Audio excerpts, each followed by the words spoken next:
കേരളത്തിൽ സ്ത്രീകൾക്കെതിരെയുള്ള അതിക്രമങ്ങൾ വരുമ്പോൾ എന്താണ് നിലപാട് സ്വീകരിക്കുക എന്നുള്ളത് നേരത്തെ തന്നെ സ്വീകരിച്ചിട്ടുള്ള കാര്യമാണ്. ഒരു സന്ദേശമായി കേരളത്തിന് മുന്നിലുള്ളതാണ്. മാഷെ നമസ്കാരം. നമസ്കാരം. മാഷെ, ബോച്ചയ്ക്കില്ലാത്ത എന്ത് നീതിയാണ് കൂട്ടിക്കൽ ജയചന്ദ്രന് നൽകേണ്ടത്? 4 വയസ്സ് മാത്രം പ്രായമുള്ള പിഞ്ചു കുഞ്ഞിനെ പീഡിപ്പിച്ചു, ക്രൂരമായി തന്നെ പീഡിപ്പിച്ചു എന്ന് പറയേണ്ടി. കാരണം മെഡിക്കൽ റിപ്പോർട്ടുകളൊക്കെ കുഞ്ഞിന് പീഡനമേറ്റിട്ടുണ്ട് എന്ന് പറയുമ്പോഴും ഇടതുപക്ഷക്കാരനായ കൂട്ടിക്കൽ ജയചന്ദ്രൻ ഇപ്പോൾ ഒളിവിലാണ്. പോലീസിൻ്റെ കയ്യെത്തുന്ന ദൂരത്തുണ്ടായിട്ടും പിടിക്കാതെ പോലീസ് മുങ്ങിക്കളിച്ച് ഇപ്പോൾ ഹൈക്കോടതി ജാമ്യം നിഷേധിച്ചപ്പോൾ ലുക്കൗട്ട് നോട്ടീസൊക്കെ പുറപ്പെടുവിച്ചിട്ടുണ്ട്. ഈ 1000 ഏക്കറിൽ ബോച്ചയെ ഓടിച്ചിട്ട് നാടകീയമായി പിടിച്ച് അറസ്റ്റ് ചെയ്ത് മുൻകൂർ ജാമ്യത്തിന് പോലും സമയം കൊടുക്കാതെ ഇത്ര വലിയ രീതിയിലുള്ള എന്താ പറയുക മാധ്യമ ശ്രദ്ധയൊക്കെ പിടിച്ചുപറ്റി കേരള പോലീസ് ഹീറോയാണെന്നൊക്കെ പറഞ്ഞ് നിന്നപ്പോൾ കൂട്ടിക്കൽ ജയചന്ദ്രനെ കാണുമ്പോൾ എന്താ പോലീസിന് വിറയ്ക്കുകയാണോ? പോലീസിൻ്റെ രാഷ്ട്രീയ മുഖമാണ് നമ്മളതിനകത്ത് പ്രകടമായിട്ട് കാണുന്നത്. പോലീസിന് രാഷ്ട്രീയ മുഖമുണ്ടായാൽ ഒരിക്കലും പോലീസിനെ രാഷ്ട്രീയ നീതി സമൂഹത്തിന് നൽകാൻ കഴിയില്ല. കാരണം രാഷ്ട്രീയ പാർട്ടികൾ പക്ഷപാതപരമായിട്ട് മാത്രമാണ് പ്രവർത്തിക്കുന്നത്. അപ്പോൾ എൻ്റെ പാർട്ടിയിൽപ്പെട്ട ഒരുത്തൻ അവൻ പീഡനം നടത്തിയാൽ പോലും അവനെ പിടിക്കണ്ട എന്ന കാഴ്ചപ്പാട് ആഭ്യന്തരമന്ത്രി പുലർത്തിയാൽ കൂട്ടിക്കൽ ജയേന്ദ്രൻ എന്ന് പറയുന്ന ഈ തെമ്മാടിക്ക് എവിടെയും നടക്കാനായിട്ടുള്ള സൗകര്യം ലഭിക്കും എന്നുള്ളതാണ്. പക്ഷെ അവനെ ഇടതുപക്ഷക്കാരനെന്ന് വിളിക്കുന്നതിൽ ഒരു കഥയില്ല. അവൻ CPM കാരനെന്ന് വേണമെങ്കിൽ വിളിക്കാം. അവന് ഇടതുപക്ഷം മനസ്സുണ്ട് എങ്കിൽ ഒരു കാരണവശാലും ഇത്തരത്തിലുള്ള വൃത്തികേട് ചെയ്യാനായിട്ട് അവന് പ്രാപ്തി ഉണ്ടാവില്ല എന്നുള്ളതാണ്. കാരണം അത് ശരിയല്ല എന്ന കാഴ്ചപ്പാടിൻ്റെ അടിസ്ഥാനത്തിലാണ് നമ്മൾ ഈ ഇടതുപക്ഷ പ്രവർത്തനത്തിൻ്റെ രീതികൾ കണ്ടിട്ടുള്ളത്. പക്ഷേ അവിടെ നിന്നിട്ട് ഇങ്ങനെയുള്ള കാര്യങ്ങളെല്ലാം ചെയ്യുന്ന സമയത്ത് അവനെ പിടിച്ച് ജയിലിലിടുക എന്നുള്ളതാണല്ലോ ഏറ്റവും പ്രധാനപ്പെട്ട കാര്യം. അവൻ ജയിലിലേക്കുള്ള വഴി അടച്ചു വെക്കുന്നത് ആരാണ്? ഭരണകൂടമാണ്. ഭരണകൂടം CPM ആണ് ഇപ്പോൾ നിയന്ത്രിച്ചുകൊണ്ടിരിക്കുന്നത്. പ്രത്യേകിച്ച് ആഭ്യന്തരമന്ത്രിയായിട്ടുള്ള പിണറായി വിജയനാണ് എന്നുള്ളതാണ്. ഇതിൻ്റെ എല്ലാവിധമായിട്ടുള്ള ഉത്തരവാദിത്വവും അതുകൊണ്ട് പിണറായി വിജയൻ തന്നെ ഏറ്റെടുക്കേണ്ടതായിട്ട് വരും. വളരെ മോശമായൊരു കാര്യമാണ്. ഇങ്ങനെ ഒരു ഭരണം നടക്കുന്ന സമയത്ത് ഇങ്ങനെ ബോച്ചയെ ഓടിച്ചിട്ട് ബോച്ചയുടെ കാര്യത്തിൽ ഉള്ള പ്രശ്നം എന്താണ്? ഒരു പരാതിക്കാരി ഉണ്ടായിരുന്നു. ആ പരാതി എന്ന് പറയുന്നത് പരിഗണിച്ച് പോലീസ് പ്രവർത്തിച്ചു. അതാണ് ശരി എന്ന് നമ്മൾ തീരുമാനിച്ചാൽ ഇതെന്തൊരു അന്യായമാണ്. ഒരിക്കലും അംഗീകരിക്കാനായിട്ട് പറ്റില്ല. അപ്പോൾ ഭരണകൂട തണലിൽ ഭരണകൂടത്തിൻ്റെ ശീതളഛായയിൽ എന്ത് തോന്നിയാസവും ചെയ്യാനായിട്ട് ചില ആളുകളെ അനുവദിക്കുന്ന ഒരു രീതി കേരള പോലീസ് തുടരുന്നുണ്ട് എന്നതിൻ്റെ ഏറ്റവും നല്ല ഉദാഹരണമാണ്. സമൂഹം ഇതൊക്കെ അടിച്ചു പൊളിക്കാനായിട്ട് തയ്യാറായാൽ മാത്രമാണ് ഇതിനൊരു അറുതി വരികയുള്ളൂ എന്നാണ് എനിക്ക് തോന്നുന്നത്.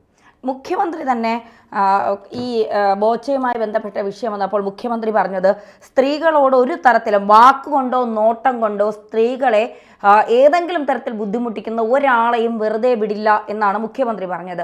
ഇതെന്താ കൊച്ചുകുട്ടികൾക്ക് ബാധകമല്ലേ? കൊച്ചുകുട്ടികളെന്ന് പറയുമ്പോൾ അവരുടെ പ്രായം അറിവില്ല തെറ്റിലേക്കൊക്കെ പെട്ടെന്ന് വീഴാൻ പ്രാപ്തരാണ്, ദുർബലരാണ് അവർ. അപ്പോൾ അവരെ ശാരീരികമായി 4 വയസ്സായ കൊച്ചിന് എന്തറിയാം? ആ കൊച്ചിനെ 2024 ജൂണിലാണ് ആ കുട്ടിയോട് ഈ അതിക്രമം ഈ കൂട്ടിക്കൽ ജയചന്ദ്രൻ എന്ന് പറയുന്ന ഈ എന്താ പറയുക ഈ പിതൃശൂന്യൻ കാണിച്ചത് എന്നുള്ളതാണ്. എന്നിട്ട് 7-8 മാസമായിട്ടും അയാൾ ഇപ്പോഴും സ്വൈര്യ ജീവിതം നയിക്കുന്നു. അയാളുടെ കാര്യങ്ങളെല്ലാം, അതായത് സീരിയൽ അഭിനയം, അയാളുടെ കുടുംബജീവിതം എല്ലാം കൃത്യമായി അയാൾ കൊണ്ടുപോകുന്നുണ്ട് എങ്കിൽ സഹാക്കന്മാരായവർ കൊച്ചു കുഞ്ഞുങ്ങളെ LKG UKG പഠിക്കുന്ന 1-2-3 വയസ്സായ കുട്ടികളെ വരെ പീഡിപ്പിച്ചാൽ സഹാക്കന്മാരാണെങ്കിൽ ഒരു കുഴപ്പവുമില്ല. ബാക്കിയുള്ളവർക്ക് മാത്രമേ മുഖ്യമന്ത്രി പറഞ്ഞത് ബാധകമാകൂ എന്നുള്ളതാണോ മുഖ്യമന്ത്രി പറയുന്നതിലൂടെയുള്ള സന്ദേശം? മുഖ്യമന്ത്രി പറയുന്ന കാര്യം കൃത്യമായിട്ട് നടപ്പാക്കാനായിട്ടുള്ള ബാധ്യത ഈ ഭരണകൂടത്തിനുണ്ട്, പോലീസിനുണ്ട്. അതവർ ചെയ്യാതിരിക്കുന്ന സമയത്ത് നമുക്ക് മനസ്സിലാക്കേണ്ടത് എന്താണ്? പോലീസിൽ 2 നീതി നടപ്പിലാക്കപ്പെടുന്നു എന്നുള്ളതാണ്. ഭരണകൂടത്തോട് ഒട്ടി നിൽക്കുന്നതായിട്ടുള്ള ആളുകൾ ചെയ്യുന്ന തെറ്റുകൾ തെറ്റല്ലാതെ വരികയും ഭരണകൂടത്തിനെതിരായിട്ട് ഭരണകൂടത്തിന് പുറത്തു നിൽക്കുന്ന ആളുകൾ ചെയ്യുന്ന തെറ്റുകൾ തെറ്റായിട്ട് കണക്കാക്കുകയും ചെയ്യുന്നു. മുഖ്യമന്ത്രി പറഞ്ഞ വാചകം നമുക്ക് സ്വീകരിക്കാവുന്ന വാചകമാണ്. സ്ത്രീകളോട് മോശമായിട്ട് പെരുമാറുന്ന ഒരാളെയും വെറുതെ വിടാനായിട്ട് പാടില്ല എന്നുള്ളതാണ്. അപ്പോൾ സ്ത്രീകൾക്കെതിരെ കടുത്ത പീഡനങ്ങളും അതേപോലെ തന്നെ മോശമായിട്ടുള്ള പ്രവൃത്തികളും മോശമായിട്ടുള്ള നോട്ടം എല്ലാ തരത്തിലും സ്ത്രീകളെ ഉപദ്രവിക്കുന്നതാണ് എങ്കിൽ അവരെ പിടിച്ച് ജയിലിടും എന്ന് പറയുന്നത് നല്ല കാര്യമാണ്. പക്ഷേ എന്താണ് ജയേന്ദ്രനെ ജയിലിടാത്തത് എന്ന് നമുക്ക് ചോദിക്കണ്ടേ? തീർച്ചയായിട്ടും അതിനും ഉത്തരം നൽകാനായിട്ട് മുഖ്യമന്ത്രി തയ്യാറാകണം. അല്ലെങ്കിൽ നമ്മളെപ്പോഴും മനസ്സിലാക്കേണ്ടതെന്നാണ് ഈ ഭരണകൂടം, മുഖ്യമന്ത്രിയുടെ ഭരണകൂടം എന്ന് പറയുന്നത് പാർട്ടിയുമായി ഒട്ടി നിൽക്കുന്നവർക്ക് ഒക്കെ തന്നെ എല്ലാ കാലത്തും സംരക്ഷണം കൊടുക്കും. അവരെന്ത് തെമ്മാടിത്തരം, തോന്നിവാസം, ആഭാസത്തരം, സ്ത്രീപീഡനം എന്ത് നടത്തിയാലും അവരെയൊക്കെ സംരക്ഷിക്കും എന്ന ഒരു രീതി വരുന്നു എന്നുള്ളതാണ്. അത് വെറും പ്രതിപക്ഷത്തിൻ്റെ വാചകങ്ങളല്ല, അത് ഇവരുടെ തന്നെ വലിയ വാചാലമായിട്ടുള്ള സ്റ്റേറ്റ്മെൻറ്റുകളായി മാറിത്തീരുകയാണ് ചെയ്യുന്നത്. ഈ ഭരണകൂടത്തിൻ്റെ അന്ത്യം നിർമ്മിക്കുന്നതിൽ ഇത്തരത്തിലുള്ള ചെറിയ ചെറിയ ഘടകങ്ങൾ എന്ന് പറയുന്നത് വലിയ രീതിയിൽ പ്രകടമാക്കപ്പെടും എന്നാണ് ഞാൻ കരുതപ്പെടുന്നത്. കാരണം ഇങ്ങനെ ഉണ്ടാകുന്ന ഓരോ സംഭവങ്ങളിലും ഗവൺമെൻറ് എന്ത് നിലപാടെടുത്തു എന്നല്ലേ സമൂഹം നോക്കുന്നത്. തീർച്ചയായിട്ടും അങ്ങനെ നോക്കുന്ന സമയത്ത് സമൂഹത്തിന് മനസ്സിലാവുകയാണ് ഇവൻ ശരിയല്ല, ഇവൻ ഇരട്ടത്താപ്പുകാരനാണ്, കൂടെ നിൽക്കുന്നതിനെ കക്കാനും കൊള്ളയടിക്കാനും പീഡനം നടത്താനും സഹായിക്കുന്നവനാണ്, അതുകൊണ്ട് ഇവനെ അടിച്ചു ഓടിക്കണം എന്നായിരിക്കും ഞാൻ തീരുമാനിക്കാൻ പോകുന്നത്. ആ തീരുമാനമായിരിക്കും അടുത്ത തെരഞ്ഞെടുപ്പിൽ പ്രതിഫലിക്കാനായിട്ട് പോകുന്നത്. അതല്ലാണ്ട് വെറുതെ ഇവിടെ ഇപ്പോൾ ഇങ്ങനെ മൗനം പാലിച്ച് ആഭ്യന്തര വകുപ്പ് ഇരുന്നിട്ട് കാര്യമില്ല എന്നാണ് എനിക്ക് തോന്നുന്നത്. ഈ മൗനം അവരുടെ തന്നെ ഒടുക്കത്തെ സ്ഥാപിച്ചെടുക്കാനായിട്ട് സഹായിക്കുകയുള്ളൂ. പക്ഷേ ഈ ദ്വയാർത്ഥത്തെക്കാൾ ഈ പീഡനത്തെക്കാൾ വലുതാണ് ദ്വയാർത്ഥം എന്ന് പറയുന്നത്. ദ്വയാർത്ഥ പ്രയോഗം ഒരിക്കലും ഒരു മനുഷ്യനെ സംബന്ധിച്ചിടത്തോളം അവൻ്റെ ശരീരത്തെ ബാധിക്കുന്നതല്ല. ഇത് ശരീരത്തിൽ കയറി ആക്രമണം നടത്തുകയല്ലേ ചെയ്യുന്നത്. കുട്ടികൾ ജയേന്ദ്രൻ എന്ന് പറയുന്നവന് അവന് ഒരു ദിവസം പോലും പുറത്ത് നടക്കാനായിട്ടുള്ള അവസരം കൊടുക്കാൻ പാടില്ല എന്നുള്ളതാണ്. അവൻ എത്ര പിശാചിനെ പോലെ പെരുമാറിയിട്ടുള്ള ഒരുത്തനാണ്. അവൻ ആയിരുന്നുള്ളത് പ്രശ്നമല്ല നമ്മളെ സംബന്ധിച്ച്. നമ്മളിപ്പോൾ കാര്യങ്ങൾ ചർച്ച ചെയ്യാനിരിക്കുന്ന സമയത്ത്, അല്ലെങ്കിൽ വിമർശിക്കാനിരിക്കുന്ന സമയത്ത്, അല്ലെങ്കിൽ വിചാരണയ്ക്കിരിക്കുന്ന സമയത്ത് നമ്മൾ പരിശോധിക്കുന്നത് എന്താണ്, ഇവനെന്ത് ചെയ്തു, ഇവൻ്റെ പ്രവൃത്തി എന്താണെന്നുള്ളതാണ്. ഇവൻ്റെ പ്രവൃത്തി എന്ന് പറഞ്ഞാൽ ഒരു പോക്സോ കേസിൽ നിർത്തേണ്ടതല്ല അത് ശരിക്കും. അതിനേക്കാളൊക്കെ വളരെ അഗാധമായിട്ടുള്ള ക്രൂരത അതിനകത്തുണ്ട്. അതിനേക്കാൾ അഗാധമായിട്ടുള്ളൊരു ക്രിമിനൽ മൈൻഡുണ്ട്. ദ്വയാർത്ഥ പ്രയോഗത്തിനകത്ത് വരുന്നതിനേക്കാൾ എത്രയോ ക്രിമിനലൈസ്ഡാണ് അവൻ്റെ എല്ലാ പ്രവൃത്തികളും എന്ന് നമ്മൾ മനസ്സിലാക്കണം. അത്തരത്തിലുള്ളൊരു ക്രിമിനലിനെ തീർച്ചയായിട്ടും വെറുതെ വിഹരിക്കാനായിട്ട് വിടുന്നത് നല്ലതാണ് എന്ന് ഒരാൾക്കുപോലും പറയാൻ പറ്റില്ല എന്നാണ് എനിക്ക് തോന്നുന്നത്. ഈ പറയുന്ന CPMൻ്റെ കൂടെ നിൽക്കുന്ന ആരെങ്കിലും അതിനെ ന്യായീകരിക്കുക, ന്യായീകരിക്കാൻ അവന് പറ്റില്ല. കാരണം ന്യായീകരിച്ച് അവൻ്റെ മുഖം തന്നെ വികൃതമാവും. അതാണ് പ്രശ്നം.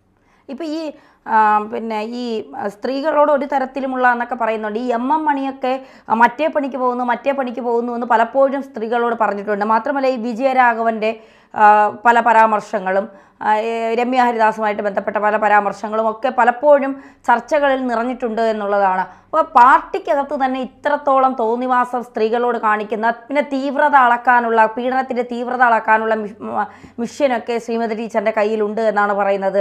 തീവ്രത കുറഞ്ഞ പീഡനം, തീവ്രത കൂടിയ പീഡനം. ഇതിപ്പോൾ ഈ 4 വയസ്സായ കുഞ്ഞ് ഈ അമ്മയും അച്ഛനും വേർപിരിഞ്ഞ് നിൽക്കുന്ന കുട്ടിയാണ്. അമ്മയോടൊപ്പമാണ് കുഞ്ഞ് നിൽക്കുന്നത്. ഈ അമ്മയെ കാണാൻ ജയചന്ദ്രൻ കോഴിക്കോട് ഈ വീട്ടിൽ ചെന്നപ്പോഴാണ് ഈ കുഞ്ഞിനെ പീഡിപ്പിച്ചത്. ഈ കുഞ്ഞ് അമ്മയോടല്ല ഈ കാര്യം പറഞ്ഞത്, അമ്മുമ്മയോടാണ് പറഞ്ഞത്. ഈ അങ്കിൾ എന്നെ മോശമായി എന്നോട് പെരുമാറി, എന്നെ പീഡിപ്പിച്ചു എന്നുള്ളത്. പിന്നീട് കൗൺസിലിങ്ങും സൈക്കോളജിസ്റ്റിൻ്റെ അടുത്തൊക്കെ കൊണ്ടുപോയി മെഡിക്കൽ പരിശോധനയിൽ മനസ്സിലായതിനു ശേഷമാണ് അമ്മയും അമ്മുമ്മയും ചേർന്ന് പരാതി നൽകുന്നത്. ഇപ്പോൾ ജയചന്ദ്രനോടുള്ള പകയുടെ പുറത്ത്, അല്ലെങ്കിൽ ഈ അമ്മയും ജയചന്ദ്രനും തമ്മിലുള്ള അഭിപ്രായ ഭിന്നതയുടെ പുറത്ത് കൊടുത്ത പരാതിയാണെന്നൊക്കെ പറഞ്ഞ് നമുക്ക് വേണമെങ്കിൽ കൈയൊഴിയാം. കാരണം ഇവിടെ പരാതി നൽകിയത് അമ്മയല്ല, അമ്മുമ്മയാണ് പരാതി നൽകിയിരിക്കുന്നത്. കുഞ്ഞ് അതിൽ ഉറച്ചു നിൽക്കുകയും ചെയ്യുന്നു. മജിസ്ട്രേറ്റ് വിളിച്ച് ചോദിക്കുമ്പോഴൊക്കെ കുഞ്ഞ് അങ്കിൾ ഇന്നതൊക്കെ എന്നെ ചെയ്തു എന്ന് തന്നെയാണ് പറയുന്നത്. അപ്പോൾ ഈ CPMലെ സ്ത്രീകൾ, ഇപ്പോൾ PP ദിവ്യയൊക്കെ പിണറായി സഖാവും അല്ലെങ്കിൽ ഭരണകൂടം സംരക്ഷിച്ചതൊക്കെ നമ്മൾ കണ്ടതാണ്. അപ്പോൾ ആ സംരക്ഷണം 4-5 വയസ്സായ അല്ലെങ്കിൽ 18 വയസ്സിന് താഴെയുള്ള പെൺകുട്ടികൾക്ക് വേണ്ടേ? തീർച്ചയായിട്ടും അവർക്ക് വേണമല്ലോ, അവരാണല്ലോ കൂടുതൽ സംരക്ഷിക്കേണ്ടത്. കാരണം അത് CPMൻ്റെ ഒരു സംരക്ഷണത്തിൻ്റെ പ്രശ്നമല്ല. നമ്മളൊരു ഭരണകൂടം, നമ്മുടെ ഭരണകൂടമാണല്ലോ. ആ ഭരണകൂടത്തിൻ്റെ മുഖ്യ ചുമതല എന്ന് പറയുന്നത് ആ ഭരണകൂടത്തിൻ്റെ കീഴിൽ ജീവിക്കുന്ന മുഴുവൻ മനുഷ്യൻ സംരക്ഷിക്കുക എന്നുള്ളതാണ്. അങ്ങനെ സംരക്ഷിക്കുന്ന ഒരു സമീപനം സർക്കാരിൻ്റെ ഭരണകൂടത്തിൻ്റെ ഭാഗത്തുണ്ടാകുമ്പോഴാണ് ആ ഭരണകൂടത്തെ നമ്മൾ നീതിപൂർവമായിട്ട് പ്രവർത്തിക്കുന്ന ഭരണകൂടം എന്ന് പറയുന്നു. ഇത് അങ്ങനെയല്ല, മറിച്ചാണ് സംഭവിക്കുന്നത്. കൂടെ നിൽക്കുന്നവരെ സംരക്ഷിക്കും, എതിരായി നിൽക്കുന്നവരോ അല്ലെങ്കിൽ എതിരഭിപ്രായ പ്രകടനം നടത്തുന്നവരോ അവർ അധിക തെറ്റ് ചെയ്തില്ലെങ്കിൽ പോലും അത് വലിയ തെറ്റായിട്ട് പെരുപ്പിച്ച് അവരെ ശരിപ്പെടുത്തുന്ന സമീപനം ഉണ്ടാവുകയാണ് ചെയ്യുന്നത്. അതെങ്ങനെയാണ് ന്യായീകരിക്കാനായിട്ട് പറ്റുന്നത്? എന്ത് അടിസ്ഥാനത്തിലായിരിക്കും ഇതിൻ്റെ രാഷ്ട്രീയം പ്രവർത്തിക്കുന്നത്? ഞാൻ നേരത്തെ സൂചിപ്പിച്ച പോലെ ഇതിൻ്റെ രാഷ്ട്രീയം ഇവരെ എന്ത് ചെയ്യും, ഗളഹസ്തം ചെയ്യും എന്ന് നമ്മൾ പറയുന്നുണ്ടല്ലോ. അത് പാർലമെൻ്ററി രംഗത്ത് ഇവർക്ക് അതിനുള്ള അവസരം ഒരുക്കിക്കൊണ്ടിരിക്കുകയാണ് എന്നതാണ് പ്രധാനപ്പെട്ട കാര്യം. മുൻപ് ചിലപ്പോൾ ഇതൊക്കെ അറിയപ്പെടാതെ പോകും. ഇന്ന് പക്ഷേ അങ്ങനെയല്ലല്ലോ. സോഷ്യൽ മീഡിയ വഴി എല്ലാ കാര്യങ്ങളും അറിയുന്നുണ്ട്. അറിയുന്നതിനേക്കാൾ കൂടുതൽ ചിലപ്പോൾ എന്ത് ചെയ്യുന്നുണ്ടാകും, പ്രചരിക്കുന്നുണ്ടാകും. അതൊക്കെ ഇവരുടെ സൽപ്പേര് ഗുഡ്വിൽ എന്ന് പറയുന്നത് പണ്ടുണ്ടായിരുന്നത് സമ്പൂർണ്ണമായിട്ട് നശിപ്പിച്ച് കഴിഞ്ഞിരിക്കുകയാണ് ചെയ്യുന്നത്. അതിന് ഒരു പടി കൂടി ഇത് ആഘാതമേൽപ്പിക്കും എന്ന് ഞാൻ കണക്കാക്കുന്നത്. അതുകൊണ്ട് അവരെ തിരുത്തട്ടെ, അതെ, തിരുത്തിയേ പറ്റൂ.